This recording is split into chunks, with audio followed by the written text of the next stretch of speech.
আমি মনিরউদ্দিন বেঈমান, আমি মনিরউদ্দিন চিটা, আমি মনিরউদ্দিন দালাল, আমি মনিরউদ্দিন সকাল বেলায় সেন্টার লোক, বৈকাল বেলায় মুন্টার লোক, আমি বেঈমান। এরা হাসছে কেন? ওই আসল কথা জায়গা মতন ঠেকিয়ে দেখি তার লেগে। আচ্ছা,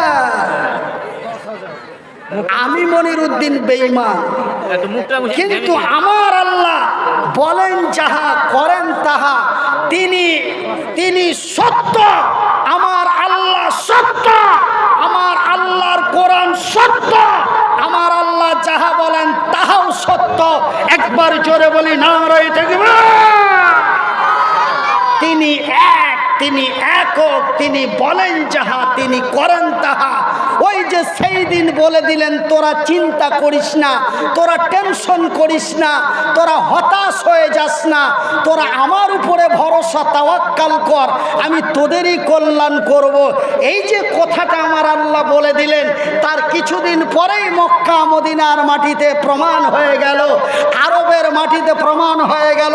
সেই দিন আমার নবী, আল্লাহর নবী, দয়ার নবী, বিশ্বের নবীর কাছে খবর এসে গেল, নবী গো,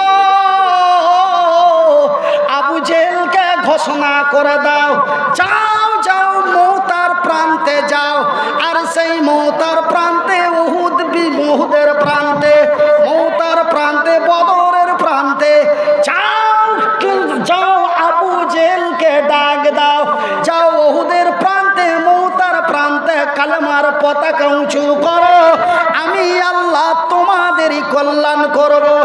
আমার আল্লাহর অর্ডার হয়ে গেল। আমার রাসূল দয়ার হাবিব হুঙ্কার দিয়ে বলে, রে আবু জেহেল তার সেনাপতি কমান্ডারেরা, আয়, কে মায়ের দুধ খেয়েছিস আয়, কে মায়ের দুধ খেয়েছিস আয়, মক্কার মাটিতে কালেমার পতাকা উঁচু করতে চায়। এই ঘোষণা যখন আমার রাসূল দয়ার হাবিব করে দিলেন, এই ঘোষণা যখন আমার নবী দয়ার হাবিব করে দিলেন, আবু জেহেলের কানে যখন খবর গেল, আবু জেহেল রাগে রাগান্বিত হয়ে বলে, কে রে আমার নেতৃত্বে, আমার ক্ষমতায় মক্কার মাটিতে কালেমার পতাকা উঁচু করতে চায়? যাও সেনাপতি কমান্ডারেরা যাও, যাও সেনাপতি কমান্ডারেরা যাও, ওই মুহাম্মদ বলুন সাল্লাল্লাহু আলাইহি ওয়াসাল্লাম এবং তার সাহাবীদেরকে পিটিয়ে গুটিয়ে মাটির সাথে মিশিয়ে দাও। এইদিকে আবু জেহেলের অর্ডার হয়ে গেল, এইদিকে আমার নবীর ডাক এসে গেল, ময়দানে ঝাঁপিয়ে পড়ল। এই দিক থেকে আস্তে আস্তে নবীর সাহাবীরা, এই দিক থেকে আস্তে আস্তে আবু জেহেলের সেনাপতি কমান্ডাররা ময়দানে জমা হতে হতে হতে হতে ময়দানে জমা হলো 1,03,000।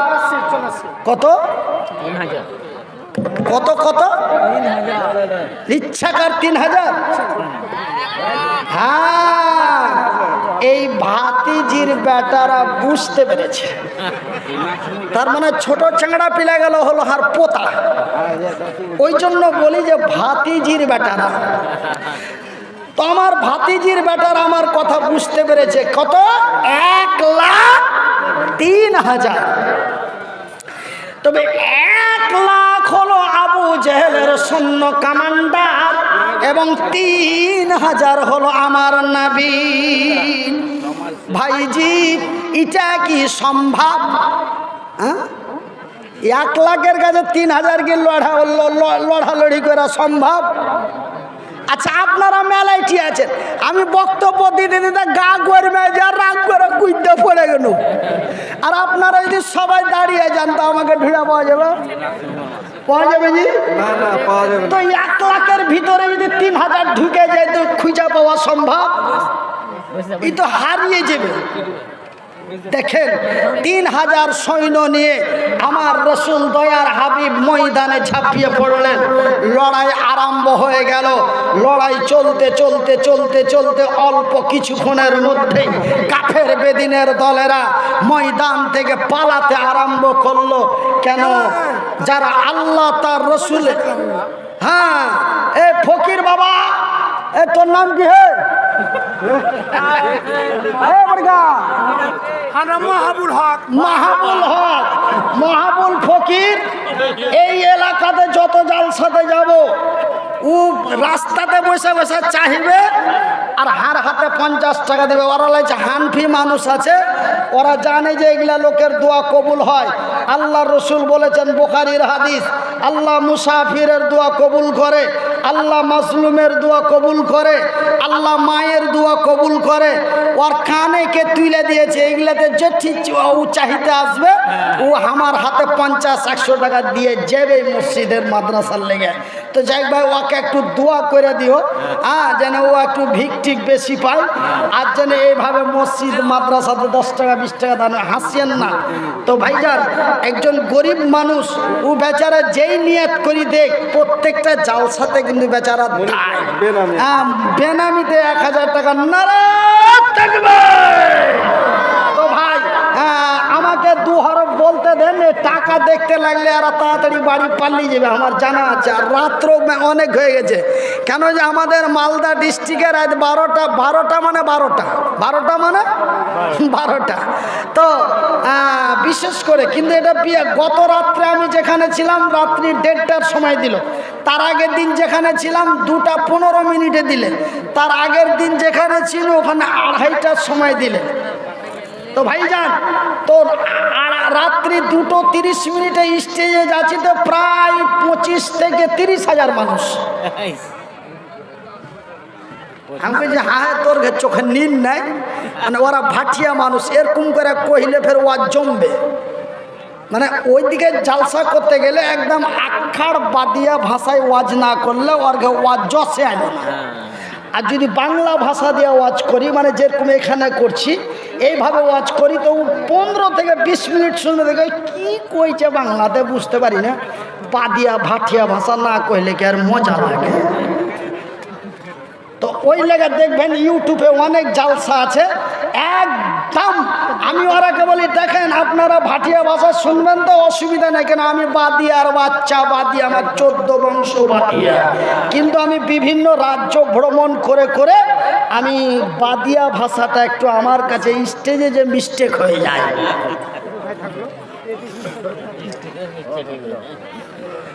আমার ভাইয়ের, আমার বন্ধুরা, আমার আব্বা জানেরা, তবে অল্প কিছুক্ষণের মধ্যেই যেন কাফের বেদিনের দলেরা ময়দান ছেড়ে চলে গেল।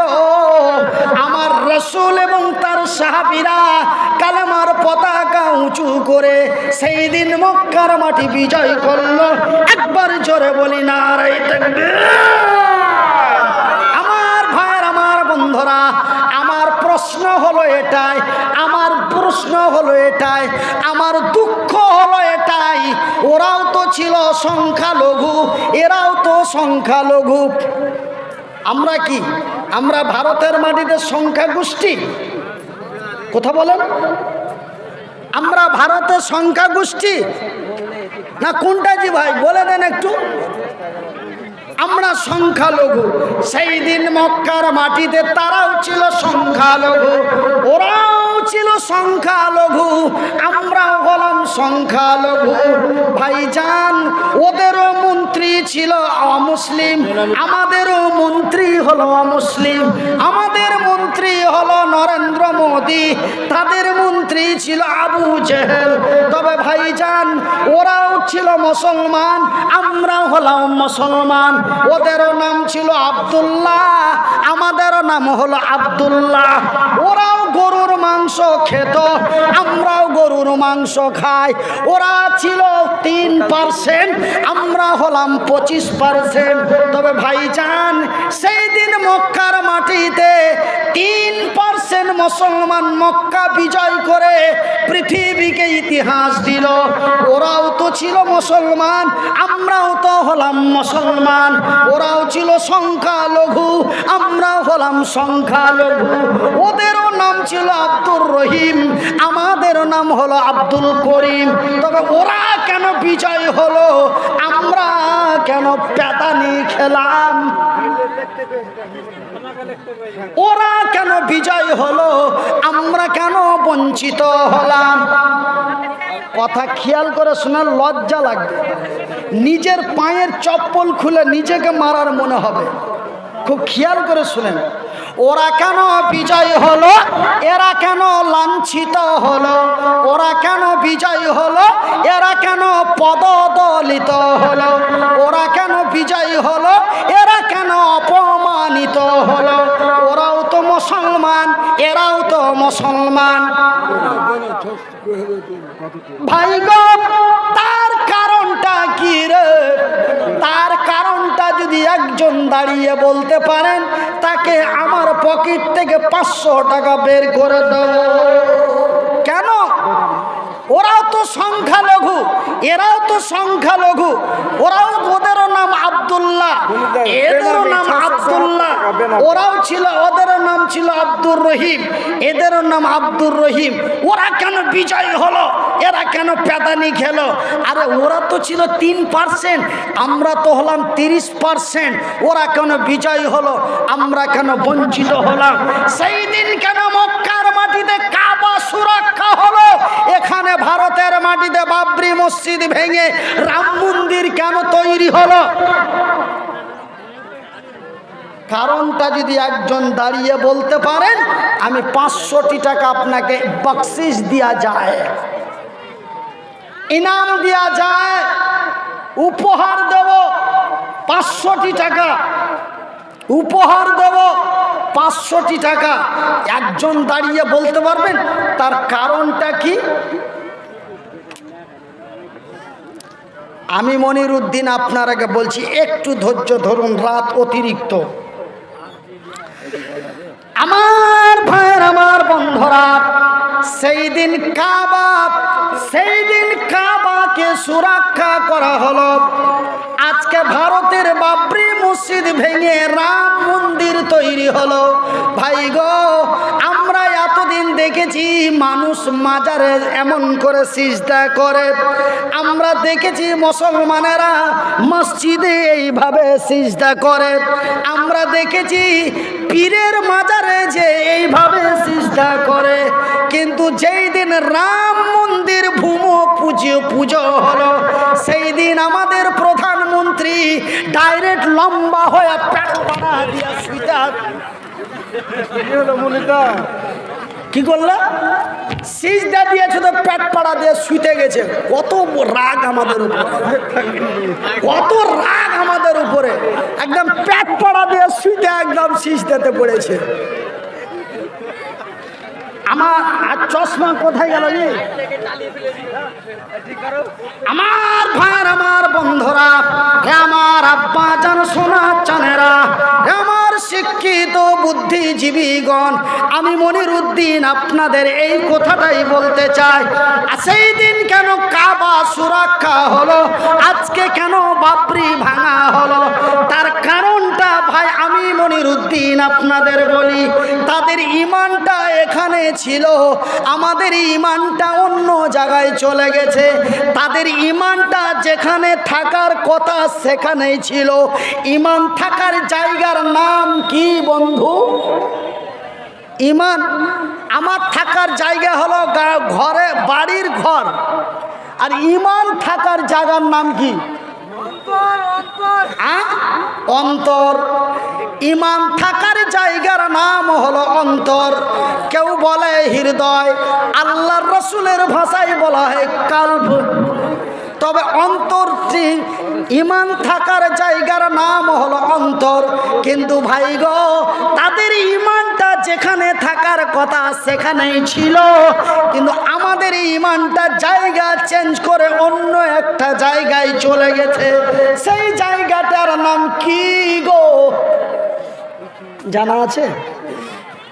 আমাদের ঈমানটা বেরিয়ে অন্য একটা জায়গায় চলে গেছে। ওই জায়গাটার নাম কি বলা যাবে? ১,৫০০ টাকা দেব। কোনটা? মালদা? কোনটা? ভাটি ভাটি কি কইছ? মদর ভাটি কইছে। মদর ভাটি না, এরা এই চেংড়া গেল ১,৫০০ টাকার টাকা রে, মরা মানুষ হাত বাড়ায়। দেখছেন এরা টাকাটা নেবেন না, কইছে বাজার, কেউ কইছে ভাট্টি। আমি জানি, আমি বলবো আমাদের ইমানটা বেরিয়ে অন্য একটা জায়গায় চলে গেছে। ইমান থাকার জায়গার নাম হলো কাল্ব, ইমান থাকার জায়গার নাম হলো হৃদয়, ইমান থাকার জায়গার নাম হলো সিনা, ইমান থাকার জায়গার নাম হলো দিল। কিন্তু এই দিল থেকে ইমানটা বেরিয়ে অন্য জায়গায় চলে গেছে, জায়গাটির নাম আমি বলবো, তবে একটু পরে বলবো, টেনশন করবেন না, বলবো একটু পরে বলবো। আর একটা কথা বলেছি, ওরা কেন বিজয় হলো, এরা কেন প্যাদানি খেলো?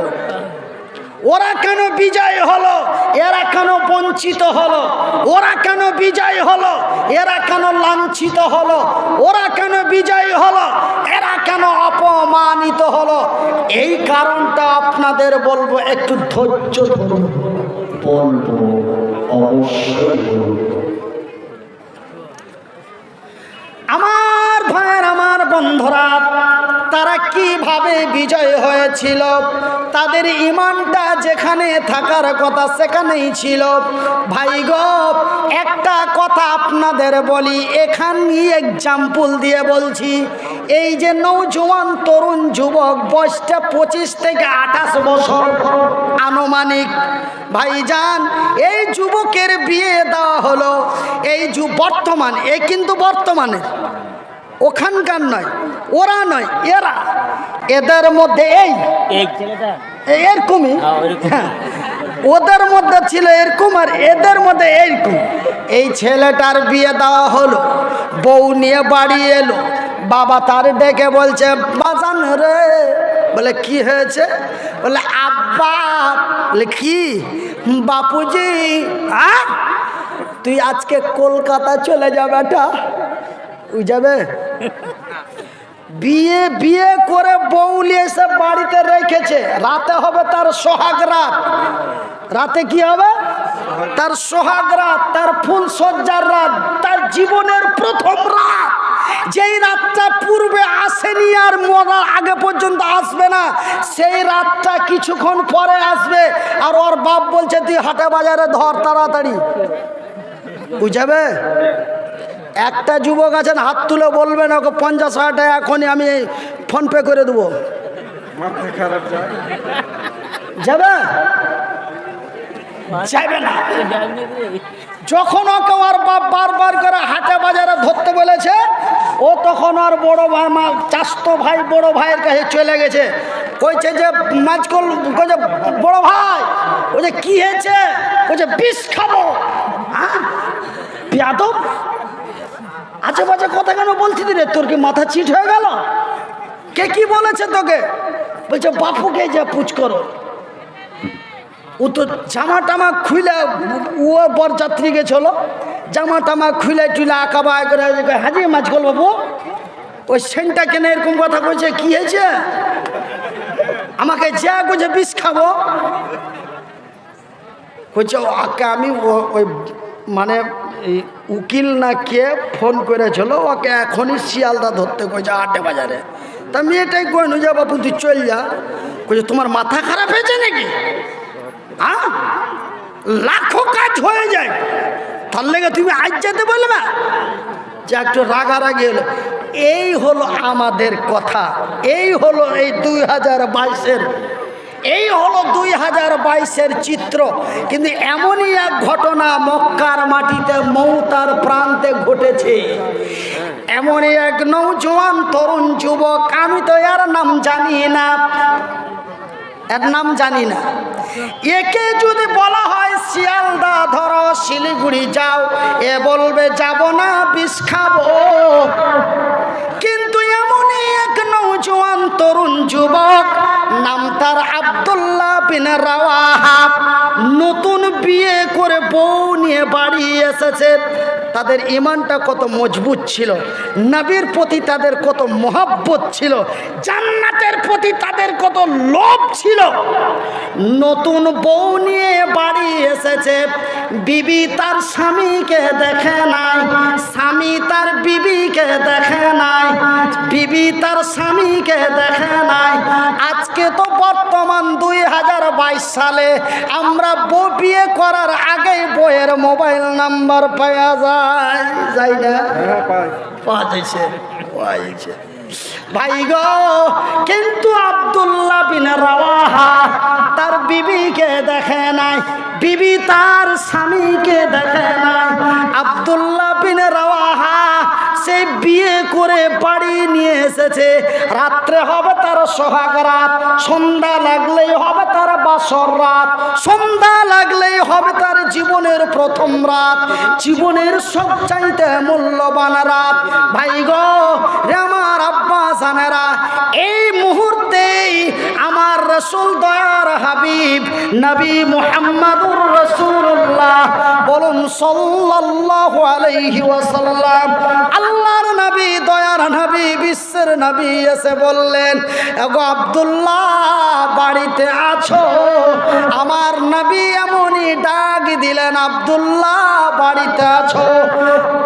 আব্দুল্লাহ সঙ্গে সঙ্গে বলেন, লাব্বাইক ইয়া রাসূলুল্লাহ, ওগো আল্লাহর নবী দয়ার নবী বিশ্বের নবী আমি উপস্থিত আছি। বলে আব্দুল্লাহ রে, 1 মিনিট লেট করো না, তাড়াতাড়ি বাড়ি থেকে বেরিয়ে যাও। মৌতার প্রান্তে যে লড়াই হবে সেই লড়াইয়ের ময়দানে তোমাকে কমান্ডারের দায়িত্ব দেওয়া হয়েছে, তোমাকে সেনাপতির দায়িত্ব দেওয়া হয়েছে। আব্দুল্লাহ রে বাড়িতে আর থেকো না, তৈরি হয়ে বেরিয়ে যাও। যখনই নবীর আওয়াজটা আব্দুল্লাহর কানে গেল, আব্দুল্লাহ 1 মিনিট লেট করলেন না, ব্যাগ ঝোলা পোটলা পাটলি নিয়ে উল্টো পিঠ দিয়ে নবীর ডাকে চলে গেল। বিবি তার পিছন থেকে ডাক দিচ্ছে, প্রাণের স্বামী যান, বিদায়কালে শেষের বেলায়, বিদায়কালে শেষের বেলায় একটু দেখা দেওয়া যাবে না? একটু কি চেহারাটা দেখতে পাবো না? আব্দুল্লাহ উত্তরের জবাব দিয়ে বলে, না রে বিবি না, আমি তোমার সাথে দেখা করতে পারি না। কেন? আমার নবীর ডাক এসেছে, আমাকে ময়দানে জেলে যেতে হবে, আমাকে কমান্ডারের দায়িত্ব দেওয়া হয়েছে, আমাকে সেনাপতির দায়িত্ব দেওয়া হয়েছে। বিবিরা আমি তোমার সাথে দেখা করতে পারি না। কেন গো স্বামী জান? বলে বিবি রে, তোমার সাথে দেখা করতে যে তোমার সুন্দরী রমণী মুখখানা দেখে, তোমার মুচকি হাসি দেখে, তোমার টানা টানা চোখগুলি দেখে যদি আমি তোমার মহব্বত প্রেমে পড়ে যাই আর তোমাকে ছেড়ে যদি না যায়, আমার রাসূল দয়ার হাবিব ময়দানে দেখবে আমার আব্দুল্লাহ কইরে, তখন আমি আমার রাসূলকে কি জবাব দিব? না রে বিবি না, আমি তোমার সাথে দেখা করতে পারি না। হাইরে সবুরকারিনী ধৈর্য ধারিনী বিবি সাহেবা, হাইরে সবুরকারিনী ধৈর্য ধারিনী জিহাদি মহিলা। উত্তরের জবাব দিয়ে স্বামীকে বলে, ওগো স্বামী জান, আল্লাহর কসম দিয়ে বলি, সৃষ্টিকর্তার কসম দিয়ে বলি, আমি তোমাকে কোনো প্রেম নিবেদন করব না, আমি তোমারে কোনো মুচকি হাসি দেব না, আমি তোমাকে কোনো ভালোবাসার দৃষ্টিতে দেখব না। স্বামী গো, একটু তোমার চেহারা খানা দেখতে চাই, যেন কাল কিয়ামতের দিন হাসরের ময়দানে, কাল কিয়ামতের দিন হাসরের ময়দানে ভাইজি আমার বিবি আমাকে বিদায় দেয় 3 দিনের মতো, আমার বিবি আমাকে বিদায় দেয় 2 দিনের মতো, আমার বিবি আমাকে বিদায় দেয় 2 ঘন্টার মতো, আমার বিবি আমাকে বিদায় দেয় 2 মাসের মতো। কিন্তু আব্দুল্লাহ বিন রাওয়াহার বিবি সাহেবা সোহাগ রাত্রে তার স্বামীকে বিদায় দিচ্ছে কাল কিয়ামতের দিন পর্যন্ত। নারায়ে তাকবীর! কতদিন পর্যন্ত বিদায় দিচ্ছে স্বামীকে? কাল কিয়ামতের দিন পর্যন্ত। বলে স্বামী যান একটু তোমার চেহারাটা দেখতে চাই, যেন কাল কিয়ামতের দিন হাসরের ময়দানে আমার স্বামী আব্দুল্লাহকে দেখে চিনতে পারি, এটা আমার সোহাগ রাতের স্বামী আমার আব্দুল্লাহ। ভাইজান বন্ধুরে, মাত্র 3 মাস সহিতে পারে না। 3 মাসের বেশি তো থাকতে নিষেধ আছে, কিন্তু 1.5 মাসও সইতে পারে না। ও ফোন করে যে কাল লাগছে চলে যাওয়ার কথা ছিল, তো কাল লাগছে যাবে না, 2 দিন আর কষ্ট করো। মানে লাইনে আরেকজন আছে, কথা লাগছে ব্যাড হয়ে গেল নাকি? কথা কি ব্যাড হয়ে গেল? ঘটনা তো এরকম ঘটছে নাকি? ভাইজান বন্ধুরা আমার পর্দা নাসিন মায়েরা, শুনে যান রাতের বেলা নিজের যৌবনকে কন্ট্রোল করে সোহাগ রাত্রের স্বামীকে কাল কিয়ামতের দিন পর্যন্ত জিহাদের ময়দানে বিদায় দিয়ে দিল। ভাই গো, সেই নারীটা কি ইমানদার মহিলা ছিল, তার ইমানের কি জোশ ছিল, জান্নাতের কি লোভ ছিল, নবীর কি ভালোবাসা ছিল। জান্নাতের লোভে পড়ে, নবীর ভালোবাসায় পড়ে সোহাগ রাত্রের স্বামীকে জীবনের মতো বিদায় দিয়ে দিল।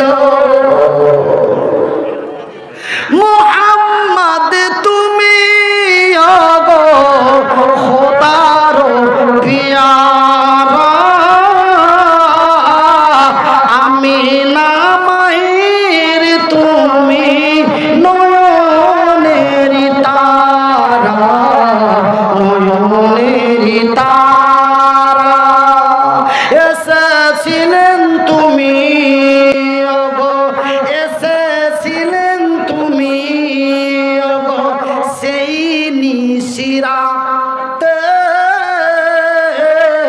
মুখেতে খোদার বাণী কোরআন নিয়ে হাতে, তবু সবু গমনিতে দিয়েছিলেন পাহারা, তোমারি মধুর টানে, তোমারি মধুর টানে এই দিল পারা পারা। মুহাম্মদ তুমি ওগো, মুহাম্মদ তুমি ওগো খোদার পিয়ারা, আমিনা মায়ের তুমি নয়নের তারা। আমার ভাইয়ের, আমার বন্ধুরা, এই ছিল তাদের ইমানের স্পিরিট, এই ছিল আল্লাহর প্রতি তাদের ভরসা, এই ছিল তাদের নবীর প্রতি মহাব্বত, এই ছিল তাদের জান্নাতের লোভ। শহীদ যদি হয়ে যায়, আমার রাসূল দয়ার নবী বিশ্বের নবী বলেছেন, যারা মদের বিরুদ্ধে, সুদের বিরুদ্ধে, অন্যায়ের প্রতিবাদ করে সত্যের পতাকা হাতে নিতে যে যারা শহীদ হয়ে যায়, তাদের বিনা গোসলে দাফন করা হয় এবং তাদেরকে বিনা হিসাবে আমার আল্লাহর জান্নাতে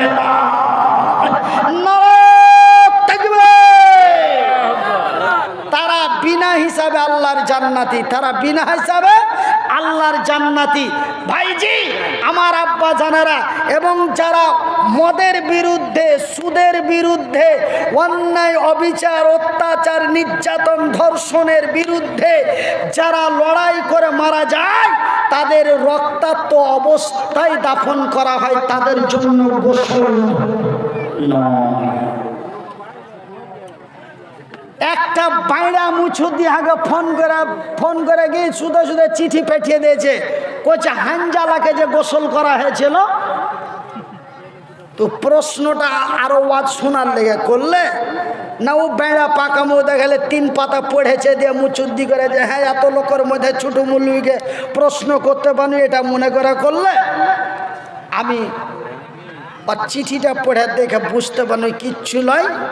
ই ওয়াজ আরো বাড়াইবের লেগে এইটা মানে যে কি আমাকে উস্কে দিলে যে বিনা হিসাবে গোসল দেওয়া হয়, কিন্তু হানজালাকে কেন গোসল দেওয়া হলো? হানজালাকে কেন গোসল দেওয়া হলো? আমি এটাও আপনারাকে বলবো, একটু একটু ধৈর্য ধরেন আমার মায়েরা, অনেক রাত্রি, আপনারা আরেকটু ধৈর্য ধরেন মাশাআল্লাহ। তো ভাইজান, আপনারা আব্দুল্লাহ বিন রাওয়াহার কথা শুনলেন। এবার আমি যখন প্রশ্নের মধ্য দিয়ে হানজালার কথা এসে গেল, তখন আমি হানজালার কথা বলবো ইনশাআল্লাহ। হানজালার কথা বলবো নাম্বার 1। নাম্বার 2, আমাদের ইমানটা কোন জায়গায় গেছে, জায়গাটার নাম কি? নাম্বার 3, যে ওরা বিজয় হলো, এরা প্যাদানি কেন খেলো? এই 3টা কথা আপনারাকে বলবো। তবে ভাইজান, এই 11টা যে 12টা থেকে এই 1টা পর্যন্ত এতক্ষণ ধরে যে ওয়াজ শুনলেন না ওয়াজ মানলেন, ওয়াজ দেখলেন না ওয়াজ গাইলেন, আমি 15 মিনিট একটু পরীক্ষা করব। হানজালার কথা শুনে ঝরঝর করে কাঁদছে, আব্দুল্লাহর কথা শুনে চোখের পানি ছেড়ে এরকম হচ্ছে, বাহ লাগছে, ইমানদারের বেটা ইমানদার হয়ে গেল। আর যখন এই কথা বলেছি, আছেন কোন আল্লাহর বান্দা, আমার রাসূল দয়ার হাবিব বলেছেন, মান বানা লিল্লাহি মাসজিদান বানাল্লাহু লাহু বাইতান ফিল জান্নাত। আমার নবী দয়ার হাবিব বলেছেন, যারা আল্লাহর ঘর বানায়, আল্লাহ তাদের ঘর বানায়। আল্লাহর ঘর বানা হয় পিণ্ডল তলায়, আল্লাহ বান্দার ঘর বানায় তার জান্নাতে। আব্দুল্লাহ যদি সোহাগ রাত্রের বিবি দিতে পারে রে, আপনারা কি মসজিদের জন্য টাকা 5000 দিতে পারেন না? কই যে চবে ভইলটা বাড়ি চ, মুলবি আর ওয়াজ করবে না, এখন চান্দা করবে। এতক্ষণ খুব লাখ লাখ ফুলিয়া ফুলিয়া কান্দন দেখা চলো হানজালার কথা শুনে। হানজালা যদি নিজের বিবিকে রেখে নিজে শহীদ হয়ে যেতে পারে হানজালার মতো, হানজালা জান্নাতের লোভে পড়ে, জান্নাতের লোভে পড়ে, নবীর ভালোবাসায় পড়ে, যদি তার মধুর মিলন, বিবির সাথে মধুর মিলন ছেড়ে দিয়ে যুদ্ধের ময়দানে যদি শহীদ হতে পারে, আপনারা কি জান্নাতের ঘরের জন্য মসজিদের লাইয়া টাকা 5000 দিতে পারেন না? এই কথাটা যখনই মুখ দিয়ে বাই বের করলাম, সাথে সাথে ভইলটাকে ডেকে কইছে চলবে, ভইলটা ওয়াজ আর হবে না, এখন চান্দা করবে। ও গেল, ভইলটাকেও তুলে সুতে করে নিয়ে গেল। আল্লাহ তোকে খোঁচাইবে। আমি কলম দিয়ে লিখে বলে দিচ্ছি, তুমি মসজিদের শত্রু, তুমি নবীর শত্রু, আবু জেহেলের ফুফাইতো ভাই। কেন তুই তো 2 টাকা দিবি না, কেউ দিব মনে করে বসে আছে, ওর মনটাকে ভাঙিয়ে নিয়ে তুই এক ঘুড়ি জালসাটাকে ভেঙে টেঙে পাল্লে গেলি যে আর ওয়াজ হবে না, এখন চান্দা হবে।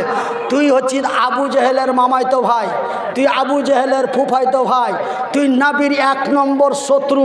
কেন নবী বলছে, মান বানা লিল্লাহি মাসজিদান বানাল্লাহু লাহু বাইতান ফিল জান্নাহ। যারা আল্লাহর ঘর বানায়, আল্লাহ তাদের ঘর বানায়। আল্লাহর ঘর বানা হয় সাহারা তালায়, আল্লাহ বান্দার ঘর বানায় তার জান্নাতে। আছেন জি সেই হানজালার মতো, আছেন গো আব্দুল্লাহর মতো, আছেন গো মাসুদের মতো। তারা যদি জান্নাতের লোভে পড়ে, নবীর ভালোবাসায় পড়ে যদি জীবন দিতে পারে, আপনারা কি জান্নাতের ঘরের লেগে 5000 টাকা দিতে পারেন না?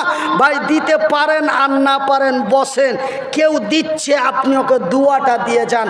জানেন জি, দান করলে করিম আর জান্নাত পেলে রহিম। ইটা ফের কোন কথা? লোকটার হাত গেলা উল্টা পাল্টা, কথা গেলা উল্টা পাল্টা, এটা কোনো কথা হলো? দান করলে রহিম আর উপকার হলো করিম। এর মানে বুঝিয়ে দাও মৌলভী সাহেব, এর মানে বুঝবেন? দান করলে রহিম, কল্যাণ হলো করিম। এর মানে রহিমকে আমার আল্লাহ দেওয়ার মতো শক্তি দিয়েছে, করিম কোন রকম রকম ঠেলা রিক্সা চালিয়ে খায়। মনিরুদ্দিন ভাই বলেছে, আছেন কোনো আল্লাহর বান্দা নবীর মাদ্রাসার জন্য, আল্লাহর ঘর মসজিদের জন্য একজন ব্যক্তি দাঁড়িয়ে 5,000 টাকা দিবেন? বন্ধুরে, আব্দুর রহিমের 10 বিঘা জমিন আছে, 5টা ব্যবসা বাণিজ্য ঘর বাড়ি আছে। আব্দুর রহিম সঙ্গে সঙ্গে দাঁড়িয়ে কানতে কানতে এসে 5,000 টাকা বের করে বলে, মাওলানা আপনি অসহায় মহতাজ অক্ষম মানুষ, আপনি আমার জন্য একটু খাস করে দোয়া করবেন। আমি এই পিণ্ডলতলা মাদ্রাসার মসজিদের জন্য, আমি এই মাদ্রাসার জন্য, এই মসজিদের জন্য, এই পিণ্ডলতলা মসজিদের জন্য আমি টাকা 5,000 দিলাম। আমি নারায়ে তাকবীর দিয়ে দোয়া করতে লাগলাম। আর এই করিম মনে মনে বলে, আল্লাহ আজকে যদি পকেটে আমার 10টা টাকা থাকতো, আমি এই অসহায় মানুষটার হাতে দিতাম, না জানি লোকটা আমার জন্য কত দোয়া করতো। আল্লাহ তুমি যদি আমাকে দিতে, আমি যদি রহিমের মতো হতাম, আমি অন্তত 2,000 টাকা দিতাম। এই যে করিমের দেওয়া দেখে রহিম আল্লাহর কাছে এমন কথা বলল। আমার আল্লাহ বলে, যা রে যা, ধন দায় মন পরীক্ষা করার জন্য। এইবার দেখা গেল রহিম দান করলো, করিম আবুদের দরবারে জানালো, আমার আল্লাহ সামনে 2023 সালের মধ্যে করিমকে বড় কল্যাণ করে দিল। দেখি তুই বেড়ামু করছিস না, আসলে তুই রহিমের মতন দিবি। এবার দেখা গেল আল্লাহ তার ধন দৌলত দিয়ে দিলেন। ওই জন্য বলছি, করিম দান করলে রহিমের কল্যাণ হইল। ওই জন্য বলছি ভাই, দিতে পারেন আর না পারেন বসে থাকেন, কেউ যদি দেয় ওকে দুয়াটা দেন। আপনি আফসুস করে আল্লাহকে বলেন, হতো আল্লাহ আপনাকে রহিমের মতো করে দিতে পারে, ওয়াল্লাহি। ওই জন্য আপনারা খবরদার চাঁদা কালেকশনের সময় উঠে পেঠে পালায়েন না, কোনো জালসাতে পালায়েন না এবং কাউকে নিয়ে যায় না। আপনি যেছেন এক পাপি, আর একজনকে তুলে নিয়েছেন ডবল পাপি। থাম না হে থাম, 10 টাকা কালেকশন হয়েছে, মসজিদই হয়েছে, দিয়েছে হ্যাঁ না দে, লোকগুলাকে একটু দোয়া দিয়ে যা। আপনি বুঝিয়ে বসান, আল্লাহ আপনাকে দানের মতন নেকি দিবে। তো ভাইজান, বেশি লয়, অনলি মাত্র 15 মিনিটে 10টা লোক, 5,000 টাকা একটা, 1,000 টাকা করে 5টা, 500 টাকা করে 5টা, অনলি 15 মিনিটে 11 জন ব্যক্তি। আপনারা একটু ঝটপট চটপট করে আসেন। তারপরে আমি যে 3টা কথা আটকে দিলাম, ওই 3টা কথা টেবিলে রেখে দিলাম।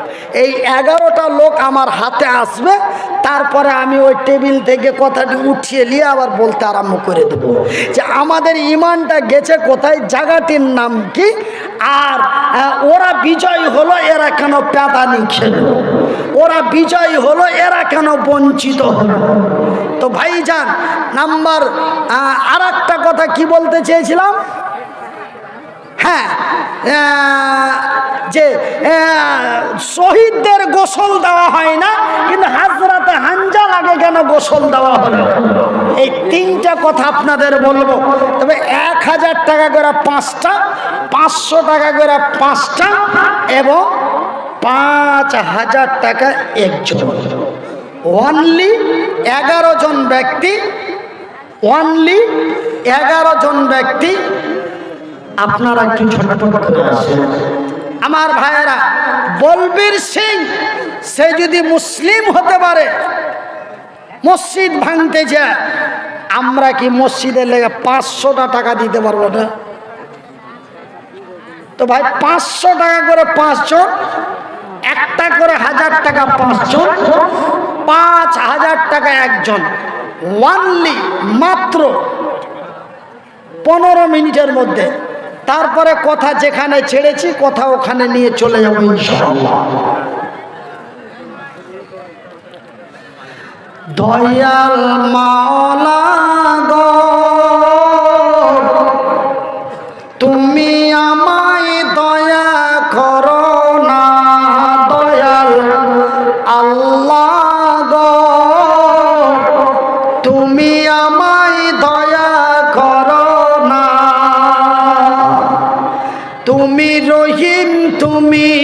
করি। আমার মায়েরা, আজকে প্রোগ্রামে এসছি, বাড়ি থেকে এসেছি, বাড়ি চলে যাব, কিন্তু আগামীকালকে যে বেরিয়ে যাব মালদা ডিস্ট্রিক্টে মুর্শিদাবাদ জেলাতে আসার মতো আর কোনো সিস্টেম নাই। যদি হায়াতে বেঁচে থাকি তবে আসবো, আর যদি মরে গেলাম তবে তো চলে গেলাম জীবনের মতো। কালকে বৈকাল 4টায় বেরিয়ে যাব, কালকে বৈকাল 5টায় বেরিয়ে যাব। হ্যাঁ, তো ভাইজান, কালকে যাব কালিয়াচক, পরশুদিন যাব আসাম, তারপরে দার্জিলিং, জলপাইগুড়ি, এইভাবে চললো।